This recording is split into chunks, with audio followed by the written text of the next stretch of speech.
first and fourth quarter adjustments, which come to council. Schools, for instance, we did budget transfers, they would have to come between categories, they would already have to come to the full council. So identifying a number based on what we've done in the past, I would tell you that it doesn't happen enough. Hardly ever. How often do we find a transfer like this? Or if we're using reserve for contingency fund, which comes to the finance committee and comes to council. So I'll tell you, there's not much to review here as a practice. So offering a number, I don't know. I don't know what would ever come before you. What would be a guardrail to put on it? I have no idea, because honestly, it doesn't happen. In my 20 years of working with budget, it doesn't happen. So I don't know why we would do this. I asked Donna if we move money, we do budget transfers at the end of the year or during the year, the department's gonna run over budget. And we don't. We don't. Okay. We let them run over budget. And then we have a conversation. Yeah. So it just, we're not doing it, I guess is the answer. Yeah, and that's great, right, and I appreciate that, and, that's the goal. Does anybody else have any other discussions about that? Yeah, I just, that answers the quarterly or monthly or whatever question, it sounds like it's so rare. I like the idea of having a percentage threshold that if it does come up, you would automatically be triggered to bring it to us, so. This all goes to my, additional question, which is, capacity for these things, within your department and your staff. Is that an issue? A big issue. Okay. I don't have an admin. We sucked that up a long time ago. In my tenure, I've sucked up 12 positions because I have good people that want to do good work. I was afraid I'd get that answer. Yeah, Never ask I a really question you don't. want to I really answer don't to, have but capacity. I do think these things are all properly, within front of the finance. I would hope you would figure out some way to do them. That's my. Well, Again, if you haven't seen it within 20 years, it is a new point, so there's no point in the number, because it hasn't seen it in 20 years. I would like for us to go by each one of your suggestions, your additions to the finance committee. sure. If we go by one, that'd be great, I appreciate it. Do you want me to make a motion? Sure, go ahead. Yeah, I'd like to move that we approve these changes. We can do them one at a time. To basically recommend, proposal 6, to be added to the finance committee guidelines for the purpose of recommending it to full city council, and include, this as well as I would like to include the additional information that you came up with that I agree as well when we send it to council. So I would make that motion. Okay, I'll second that motion. Do you have any discussions with the first? The accountability measures, that's a no-brainer. That's, again, this issue where it isn't an issue, but I think it's proper for this committee to consider. For the finance committee, the accountability measures for the fiscal agent for the Lynchburg city schools, given our oversight of the amount of money that goes to them. And we work in the state legislature, I know that we, can I finish? Just a second? Okay, right, before. Yeah, I do think that it's a wise and fiscally responsible thing to do, so, I'm absolutely in favor of proposal number 6. All right, so just to be clear, the motion on the floor is to adopt number 6, to add to the finance committee guidelines for proposed accountability measures of the fiscal agent for Lynchburg City Schools, and recommend changes to the LCS operating budget by category. Vice Mayor Deemer made the motion. I offer the second. You're finished with your remarks, I'll get you first. All right, thank you. I don't have anything to add. Everything that I have to say is in that email that was provided. Dr. Wild, do you have any discussion to add? Yeah, I'm a little appalled. We haven't, I was asking, I thought I asked courtesy, I'm speechless, I'm sorry, I got to put it together. I was just asking, can we discuss each item? But already a motion in place, we haven't discussed any of the items. First of all, majority of the guidelines are not in our preview. There should be some of these should be the city manager's job. So it's like we're trying to take over the city manager's position or city manager job. So I don't approve of that. As far as the school budget, I mean, I know we can do categories, but as far as that, can you explain to me, Ms. Witt, as far as the school budget, I know we can do categories. What else can we do with the school budget? I mean, how much more detail do we need to get? The only thing that I could bring to this committee is if schools brought to me a request to move appropriation between categories. That's the only authority I would have to bring to this committee. So it's like we're doing things that we have no authority to even do. As far as the nonprofit piece, there's so few nonprofits. The one we talked about, I know you guys mentioned the executive director. Which one you talking about? Which agency you talking about? The downtown Lynchburg Association. Which is support downtown.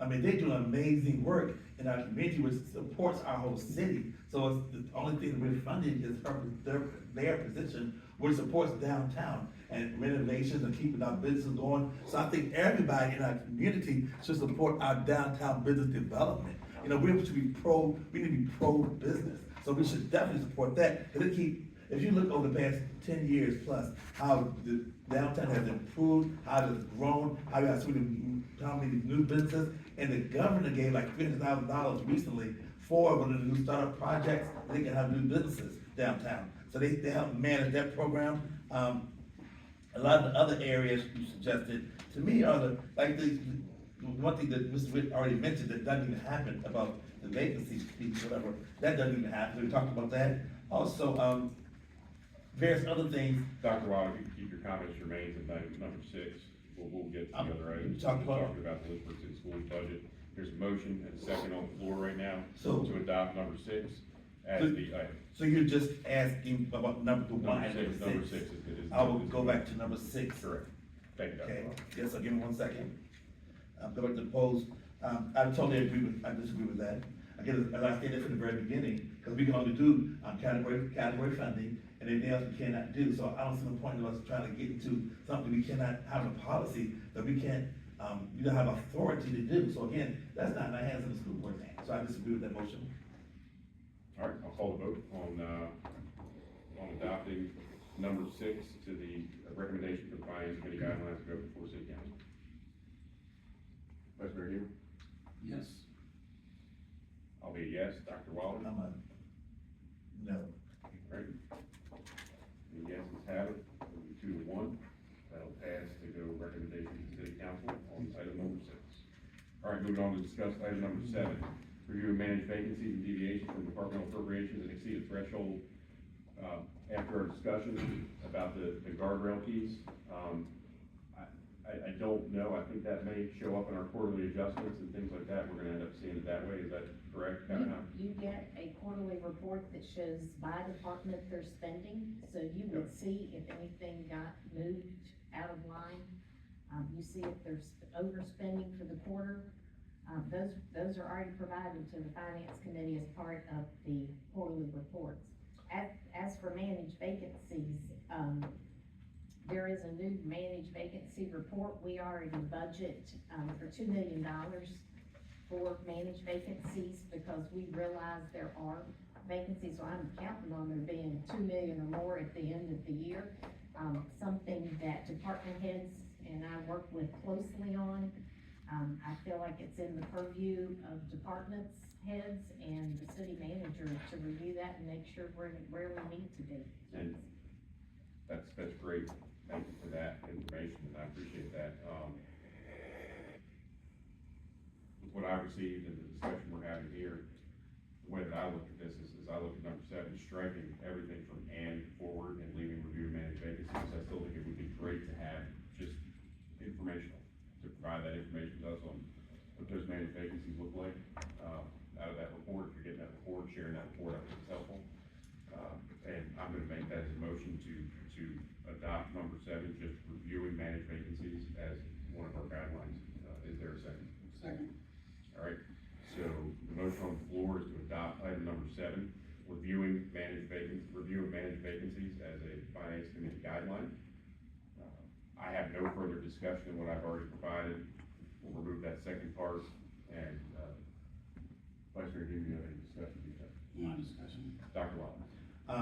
Again, normally, would the city manager bring this information to us anyway? Does it maybe, how often does that even happen? So, infrequently, we'll get requests from council members for a vacancy report to show at a point in time how many, budgeted positions are in each department, how many vacancies we have. And we'll provide that when asked. I mean, it's a fluid number, you know, we're always in the process of, positions become open, positions are filled. It's something that we manage, it's something that, 2 years ago, we added, as Ms. Witt said, we added an assumption of $2 million in savings from vacant positions, to help balance the budget. But something like a quarterly report of vacant positions doesn't seem that it would be overly onerous. Like, again, this seems like another assignment or job for the financial officer and this city manager, his staff. I don't see where we need to get involved in that. They do bring things to us that we need to know about, if it's something major. They continue to monitor the vacancies and adjust more. Seems like we just adding more work to the staff. The staff, I think, you lost 12 positions.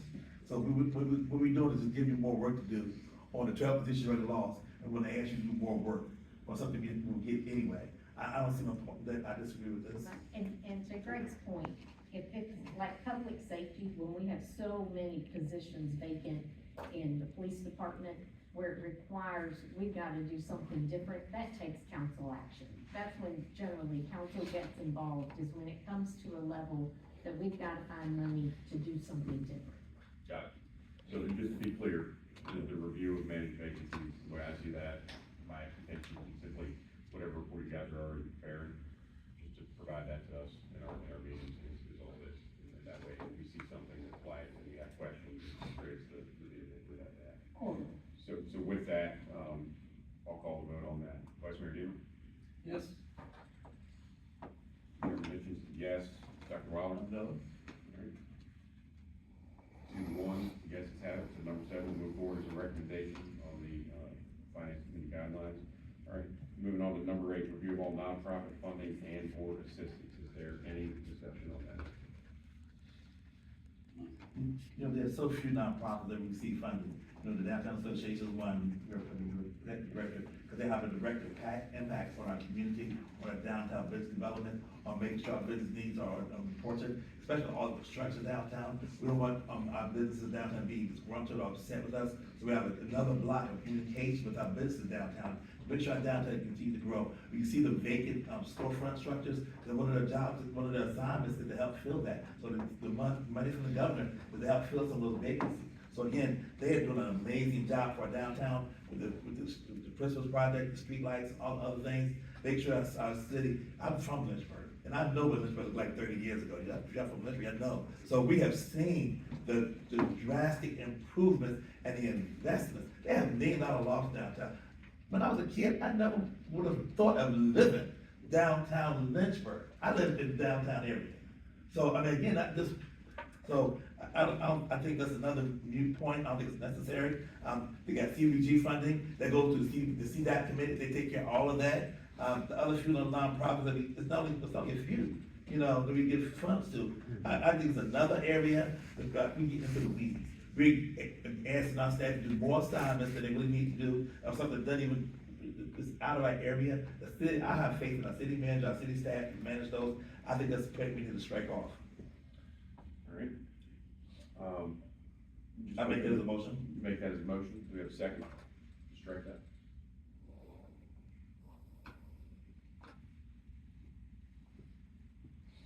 All right, the motion dies without a second. I think one important thing to point out here is the most recent report that we got from the Downtown Lynchburg Association showing that vacancy downtown, commercial vacancy, is the highest it's ever been. Right? So we need to look at the return of investment on these funds that we are spending. If we have the highest vacancy we've ever had in downtown Lynchburg commercial properties, what is the return on investment in our Downtown Lynchburg Association? Just one thing as an example, right? And something to point out in that So the item on here is to include review of all nonprofit funding and or assistance as it relates to being a part of a recommendation for the finance committee guidelines. Do I have a motion? Yeah, I'd like to make a motion that, we recommend to city council, that we add this to our guidelines. I like the idea of oversight. And again, I would like to, make sure we include the, additional information that you provide. With that to city Can I council. ask a clarifying question on this? Sure. So there's many different ways that we might fund nonprofit organizations, right? So, there's 5 or 6 organizations that we have in the budget call discretionary service providers. External service providers. And these are nonprofits that we provide, general operating support to, that we don't necessarily, they don't provide a service in return, right? Those are voted on, I think, individually by council and require a supermajority. Beyond that, CDAC committee, for instance, we have nonprofits that go through a granting process, right? So that's the procurement process for the nonprofits is, we'll put out a call for CDBG funds, we'll ask for proposals, CDAC will review that, and then we'll recommend allocations of CDBG funds, and those funds will then be voted on by council and distributed if those recommendations are accepted. Then we have nonprofit organizations that provide services to the city that were procured in the same way that we would procure any other service. They just happen to be provided by a nonprofit organization. So I say all that to say, I just want to make sure that we're clear on what the request is. Is this a request for information regarding those nonprofits that we provide general operating support to? Or is this broader than that? Because I don't know that we even vendor code when someone, the business type necessarily, and I could be wrong there.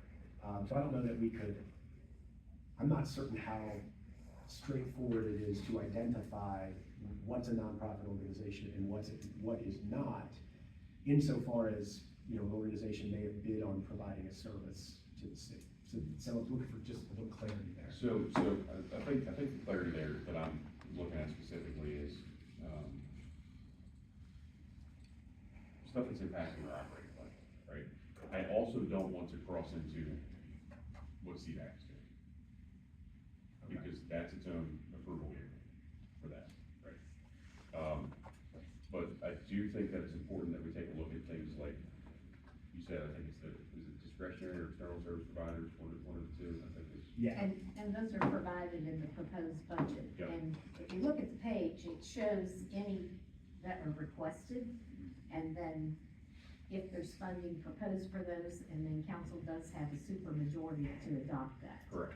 And if you look at them, it's been the same 5 or 6 for a lot of years, and very rarely do they grow.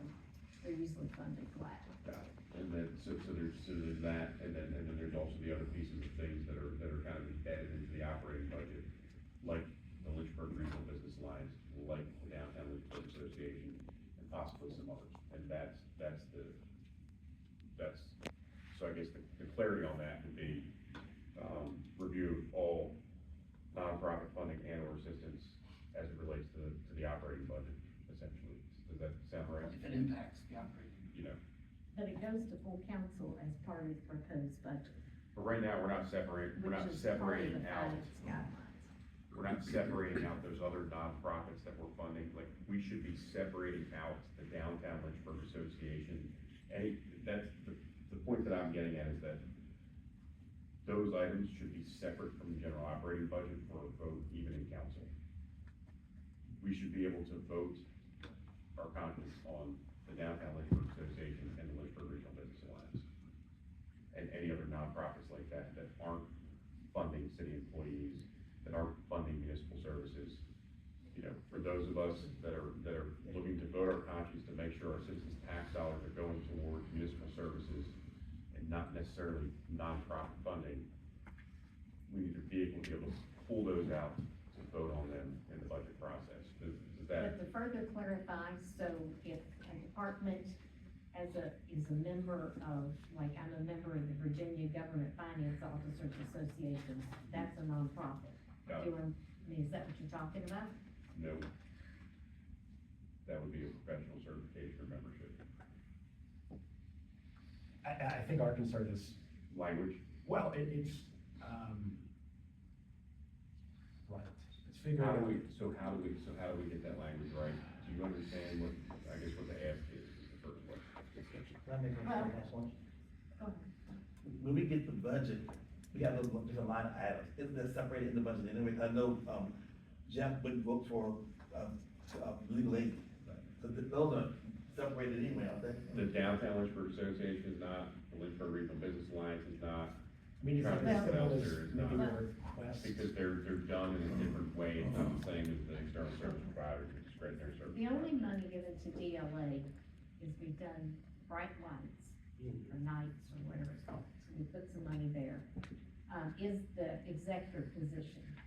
And the reason, that's a position under community development in their budget. And the reason that's there is that started a long time ago when it was Terry Profit and we were trying to redevelop our downtown and we were looking for the Main Street designation.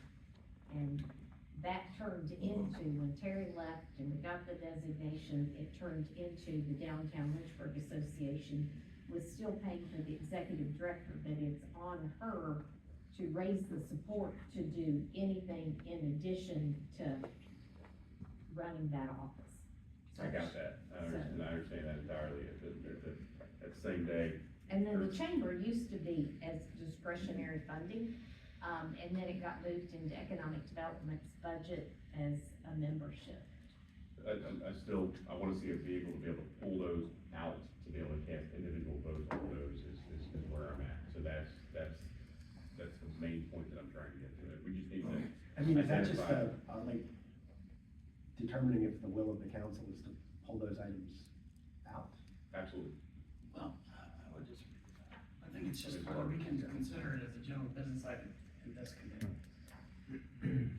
And we can make a recommendation. The reality is, any of this stuff could come up before, so we could choose to put it on the agenda.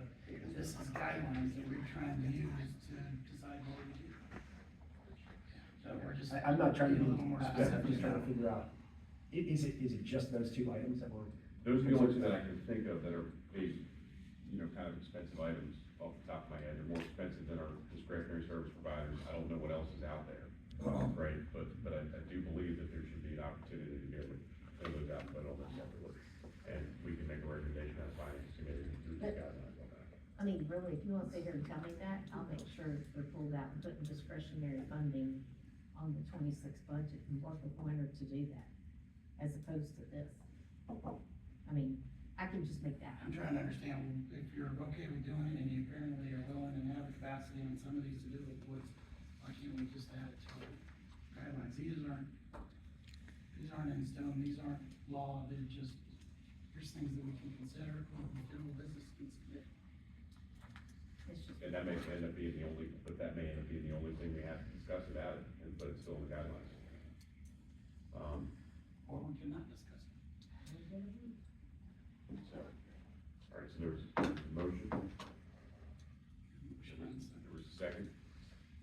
Any further discussion? Like a sweet motion. I just, as I stated earlier, I disagree with that. Again, especially when we're singling out the two business associations that have been a major part of our growth in our community. You mentioned about high vacancy rates in downtown. Can you imagine what it would be like if we didn't have a downtown association? And then I think the board chair was Chris Boswell, I'm not sure if he's still the board chair, not gonna tell me that or not. But Chris Boswell was the board chair. I mean, I've got most respect for him. I mean, his group just raised over $600,000 for nonprofits in our community. So anybody that's prudent with our government resources is a person like Chris Boswell. So again, it's him and the work they're doing downtown. I mean, and also the Business Alliance. I mean, and it's what we can do to bring more business to our community. We need to be pro-business here in Lynchburg. We need to tell them we appreciate downtown's growth in our community. So we need to support them and be a cheerleader for them, not be a cast of stones, but we need to be a cheerleader for our downtown business and our business alliance. Because they're the ones that are keeping our downtown alive. So I totally disagree with this motion. All right, I'm gonna ask for a friendly amendment to that motion, and it would be to strike the word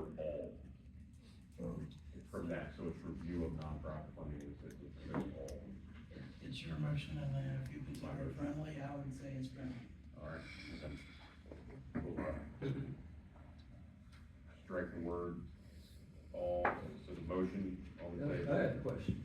I Yes, know Mr. I'm not, Mayor. not a voting member. Yes, Mr. Mayor. What's so bad about downtown that you don't wanna fund? Nobody said we didn't wanna fund it. That's not what we're saying. That's not what we're saying. Yeah, I have a client that's moving here from Maryland. She bought a building, she just bought the building. I'm working on it. So there is business moving into downtown. This lady even, it's a business that work with directors of businesses. She even, sold Elon Musk some work recently. And she's moving to Lynchburg. With her business, Great, love to have it. downtown Lynchburg. That's fantastic. So we need to support downtown. Absolutely. I 100% agree that we need to support downtown. And if we're gonna have a whole bunch of shenanigans on this committee, I'm gonna close it. Okay? I'm not going for it. I trust city staff to do what they do. They've been running the city Ms. Donald, for the last 20 years. We're gonna have an air of respect for her authority, Greg's authority, city manager's authority. If not, I'll close this thing out. All right, so the motion is to strike all We gotta go downstairs. review of nonprofit funding and or assistance. We're gonna call the vote on that. Vice Mayor Dean. Chairman Mitchell is a yes. Dr. No. All right, so that gets added as a recommendation to the guidelines, 2-1. All right. Final guideline is going to be policy proposals for the use of public funds, compliance, revenue recovery, and or efficiency. And, this is something that's just kind of a generalized, throwing it in there, things to discuss. One thing I meant to talk to you guys about in the budget 101, which is something recently brought to my attention, is that there's something simple we can do with an ordinance related to EMS billing, changing that revenue recovery to 150% instead of 100%, because Medicare will pay up to 100%, that we're missing out somewhere in the ballpark of 350 to 500,000 a year in revenue recovery right now, because a simple, change to an ordinance, right? If those kinds of things exist, and there's people within the city workforce that have that information, and they can bring that to us, I would like to create an avenue for that to happen, for those kinds of things to be proposed. I know I had a discussion with Vice Mayor Deemer about some of this to an extent, and I think he's got more to add to that, and I'd like to see if he's interested. Yeah, I'd definitely like to have some ideas, on this.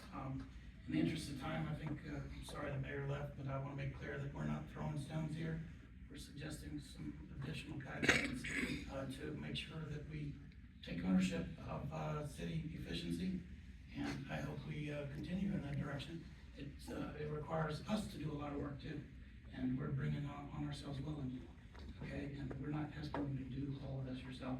We certainly aren't throwing stones, Dr. Wilder, and in regards to the mayor's, suggestion, we're making any policy moves here at all.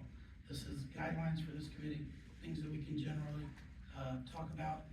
None of this stuff could we not talk about before, so it really kind of changes anything other than specifying that, hey, we'd like to take ownership of this and see that the city, is run efficiently, and that we are spending money for things that are important. And, there's no stones intended, so I would make a motion that the, number 9, interest of, moving forward policy proposals be, also adopted and recommended to the city council for us to add to our general guidelines for items that can be considered under general business. We are making no policy decisions, but I do recommend that we, pass that on to city council as well as the additional documentation support. Thank you. The motion on the floor is to include, number 9, policy proposals for the use of public funds, compliance, revenue recovery, and or efficiency. as a part of the, Finance Committee guidelines recommendation to Lynchburg City Council. I will make a second on that motion. Is there any further discussion? Dr. Watt? I disagree with this as well. I mean, that's what we do is work with Christian in our government. That's why you have a city manager that does that. We have a finance team. And Ms. Witt, how long have you lived with the city? 25 years, And you came from the Liberty, you came? You've been, how long were you there for? 16. 16 years there, 25 years here. I just have the faith in our finance team and Ms. Witt and all her staff that they're doing an amazing job. Again, we can always find more ways to save money, and I totally agree with that. There should be some kind of mechanism in place, I'm sure, that people can make decisions and ideas, and first people who are really into that program can go to the manager and say, let's do this, let's do that. I'm sure the manager will kind of listen to those things.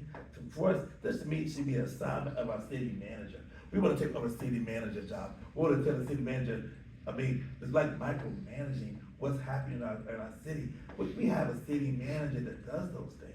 And a team that the department heads is all the money. When we try to come to the budget time, and we're trying to save money on our budget and lose, like I said, she just said she lost 12 people. They go into the departments. They see how we can be more efficient. How can we save money? Can we buy services with city council? Can we buy services with school board? Can we buy transportation? We are always looking at ways to save more funds for our taxpayers. So that's the part we do on a continuous basis. That's what the department heads do on a continuous basis. They're not trying to waste money buying $1 million toilets and things of that nature. They're always trying to save money for our citizens. And I just don't understand why we trying to get into, to me, the weeds and micromanage what the city manager, what his team are already doing.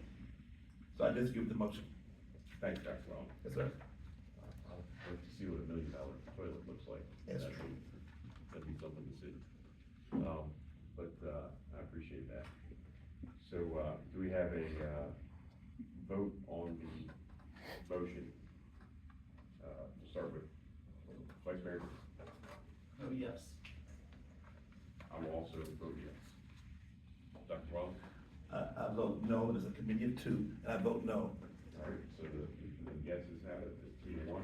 Number 9 will be added, and the, final motion I'm gonna make in regards to the Finance Committee guidelines and the amendments that we discussed, that I'll make a motion that we adopt Finance Committee guidelines with the motions as we discussed as the full recommendation as one piece to Lynchburg City Council in the next council meeting for, adoption.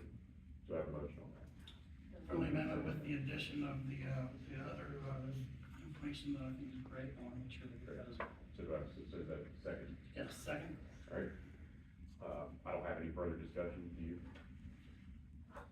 I think we need to bring, thank you. I think we need to bring all this back to city council and review this, and we need to explain to them what this is doing, this overreach and authority of the finance committee, and make sure it's always kind of getting to the authority of our city manager and the city manager's team and the finance team and the deputy city manager and all that. So I think we are overstepping our bounds. I think we are creating more work for the staff that they already have. Again, she said she lost 12 positions, so we're trying to give her more work to do. And then at some point people get tired. And they say, my God, this is ridiculous. You know, at some point, it's gonna be too much for people, and they're gonna say, look, I ain't gotta deal with this. You know, I know she'd have been 15 years away and 25 years away. How much can she take? You know, so I continue to pray for you, you know? And thank you for your service. Thank you for hanging in there and dealing with all this. I pray for you continuously. We do have this scheduled to come back on the 25th for council, for full council. We don't have a work session on the 11th. Okay. So if that, Yeah, that would be acceptable. I just want to thank y'all too for your work. I just got through going door to door and talking to citizens in my ward, and I can tell you, they really want me to dig into the weeds. That's what they told me, loud and clear, and I heard them. And I hope all of us hear that, because it's gonna involve some work, some of it not so bad, I think, but definitely this committee, we're gonna have more work, Dr. Wilder. I'm ready for it. I'm willing to do it. I told people I'd do it, and I'm gonna try to do it. And, but I do thank you for your service, and I respect you very much. Right. So we'll go ahead and call the vote on that. Vice Mayor Davis? Yes. Chairman Newsom is a yes. Dr. Wallace? No? You want? Yes, it's have. All right. So the second piece on the agenda is, the financial policies for the city.